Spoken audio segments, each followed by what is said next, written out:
মন্ত্রীগণ মহারাজ আসেন হন্দিত আজি মথুরার নিরিখ প্রতাপন আসেন মথুরাত আজি এই আলোর সমৃদ্ধি নাই নাই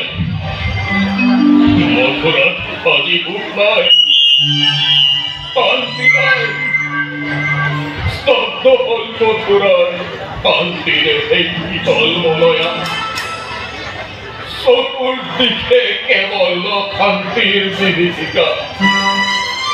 হত্যা ধর্ষণ শোষণত অতিষ্ঠ ভীতিগ্রস্ত প্রজার করুণ সৌনির আকুলাহ্বান যেন রাজবিমুখ করে উপহার অনিশ্চয় যেন হাজিবুক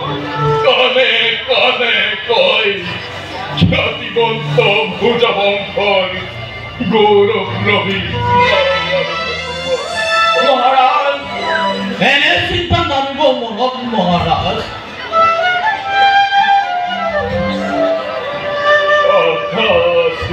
বহুত বড় জীবনের এই বিয়লি পরত রাজপুত্র পঙ্কজ রাজদণ্ড পরিমর্পণ কিন্তু চাঁদ লই মোর এই রঙিন কল্পনা আজি মোর দুশ্চিন্তার কারণ রাজপুত্র পঙ্কর অপবাদ অপচয় কুকৃতি শুনি আজি মোর এই বিদ্ধদের দোল চলা করা মহারাজ বিজ্ঞ তুমি সন্মুখ কোন হাতে তুলি দিও রাজদণ্ড অত্যাচারী দানবর হাতত বিপরীত নহবৰ ৰাজন অৱশ্যে কৰিছে কিছু দুষ্কাৰ্য যুৱৰাজ কংসই ইয়াৰ বাবে চিন্তিত কোনো কাৰণ নাই মহাৰাজ ইয়া হয়তো হ'ব পাৰে উৎভ্ৰান্ত জগনৰ কিছু ক্ষণিক উন্মাদনা কিন্তু কিমান দিন কৰিব অতপালি যুৱৰাজ কংসই শাসনৰ দাঁত কৰি হাতত পৰিলে আঁতৰিব আপোনা আপুনি উন্মাদনা আকৌ ভূতবংশ গৌৰৱ ঘূৰি আহিব দুনাই ৰাজন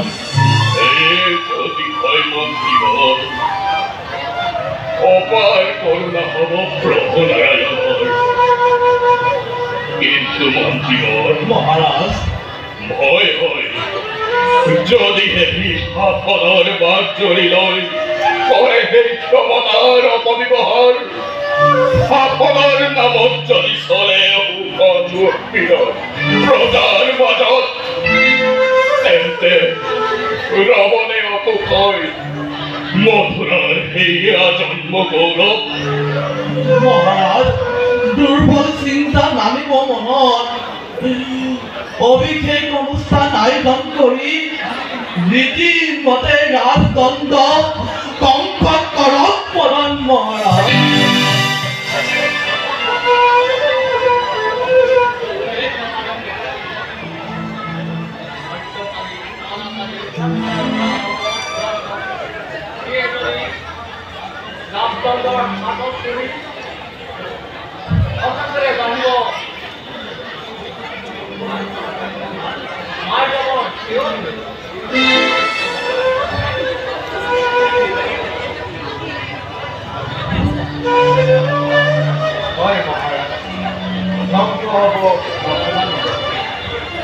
যিয়ে যদি ৰাজ্যভাৰ দুৰন্ত কংকৰ হাতত রাজপুত্র কংসর উচ্চারণা নির্থকিত আর মন্ত্রীবর হল একটি মস্তিষ্কের সীমান্তে বৃদ্ধ বয়সত কংসর বিরুদ্ধে আজি পকাইছে উচ্চারণা এই নীতি তোমালোকৰ ৰাজসভা পতাৰ উদ্দেশ্য ৰামন্তে আৰু সভাসদসকলে অধৈৰ্যৰ হেঁচাত পৰে নোৱাৰে পিতাই কৰিব হৰতি যাবলৈ নোৱাৰে কদাপি চলাব ৰাজসিংহখন হে পিতা মথুৰা ৰাজদণ্ড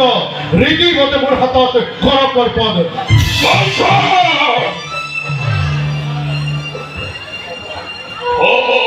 বৃদ্ধ বই তথাপিতো তই পাহৰি নাযাবি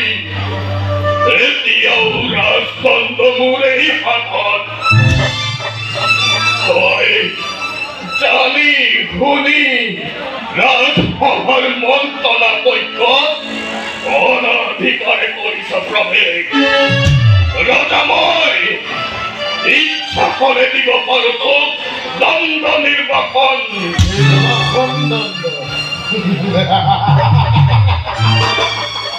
কংসর নির্বাপন দণ্ড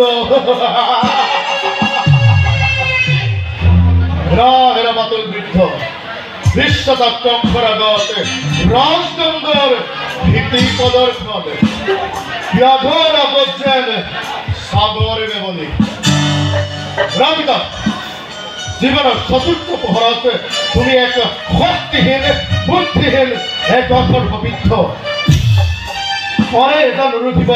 দুর্বল জলধিক সামান্য বালির ভেতরে ইচ্ছা হলে বন্দী করে রাজা মন্ত্রী আর পরিষদ গণক কাঢ়ি লব পার রাজদণ্ড মোরে নিজ বাহু বলে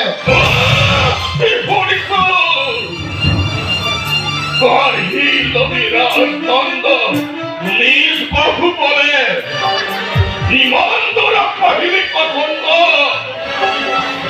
আজি যদি মোর শরীরত থকা হলে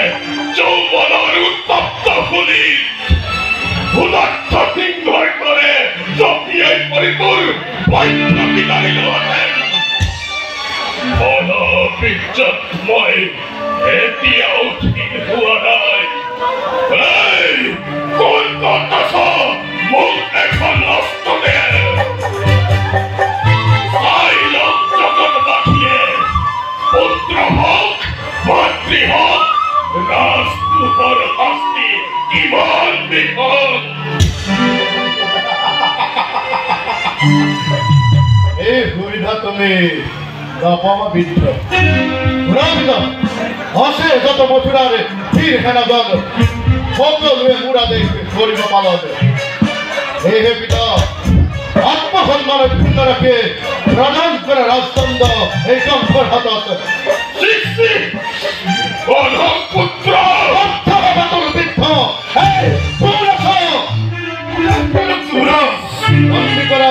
বন্দী কৰা কালকে তো ভিন্ন পিতাকে বন্দী কৰা যুবৰাজ কংস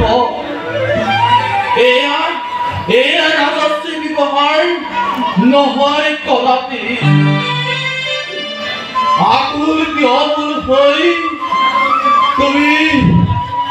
নানিবা নিজৰ অমংগল মাটিৰ কংস অভিষেক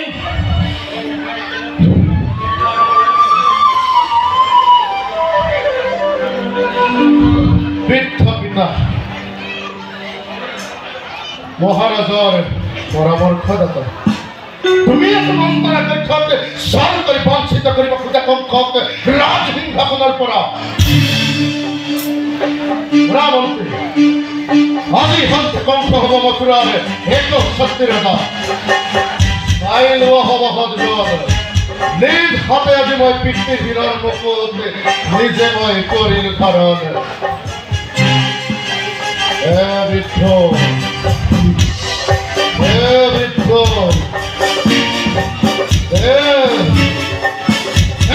বৃদ্ধ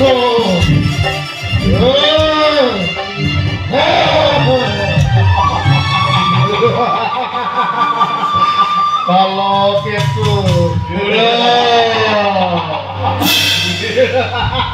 আনন্দ কৰা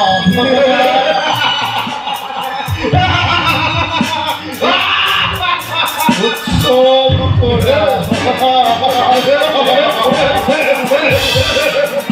পথৰ কৰা মথুৰাৰ চহৰে নগৰে কংস আজি মথুৰাৰ ৰাজ ৰাজেশ্বৰে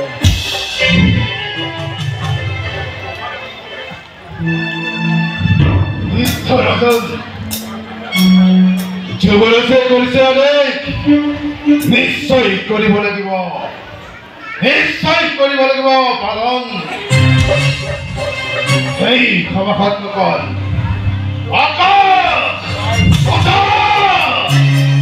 নদীত কৰি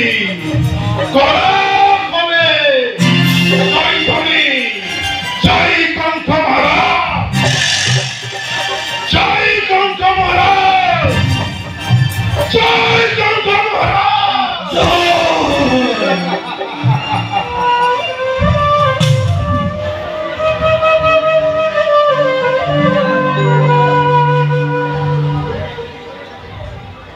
পালকেতো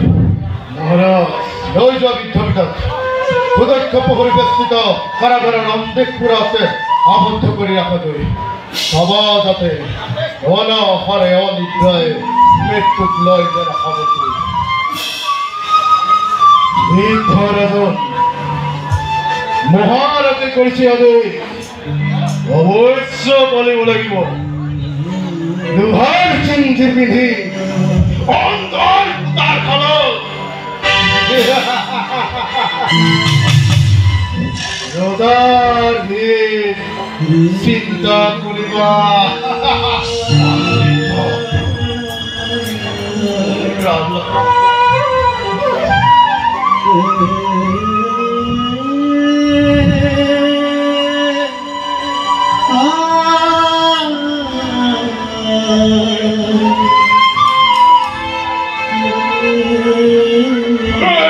জগতবাদী চাই লোৱা সকলোৱে পুত্ৰ তোলাৰ কেনে পৰিণাম নিজৰ সন্তান হৈ কাঢ়ি ললে ৰাজমুকুট ৰাজদণ্ড থাকোঁতে হাতত জগতবাসী এনে পুত্ৰক কোনেও জন্ম নিদিবা জন্ম মাত্ৰেই তেটো চেপি হত্যা কৰিব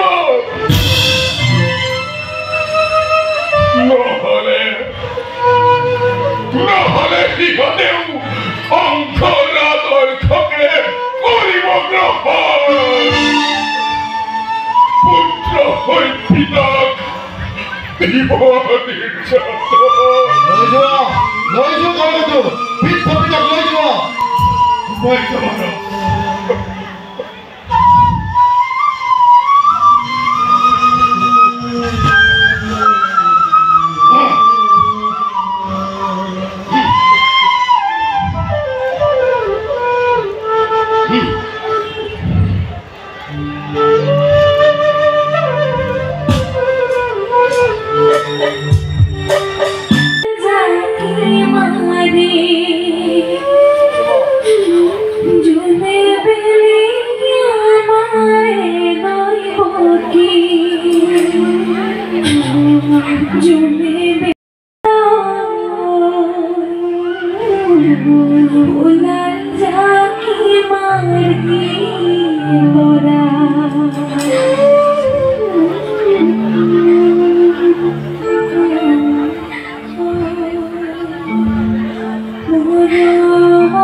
স্নেহৰ ভগ্নী হৈ সাক্ষী কৰি অগ্নি দেৱতা সাক্ষী কৰি ৩৩ কোটি অমৰ মণ্ডল দক্ষিণ আদিত্য নিজ স্বামীৰ হাতত যদিও বা বীৰত অসহ্যত কংস ভুৱন বিজয় যদিও বা কংসৰ হিয়া নিতৰুণ শিলেৰে যোৱা তথাপিও সি আমাৰ ভাগি জুড়ি যায় অনিৰুদ্ধ বিৰহ বেদনা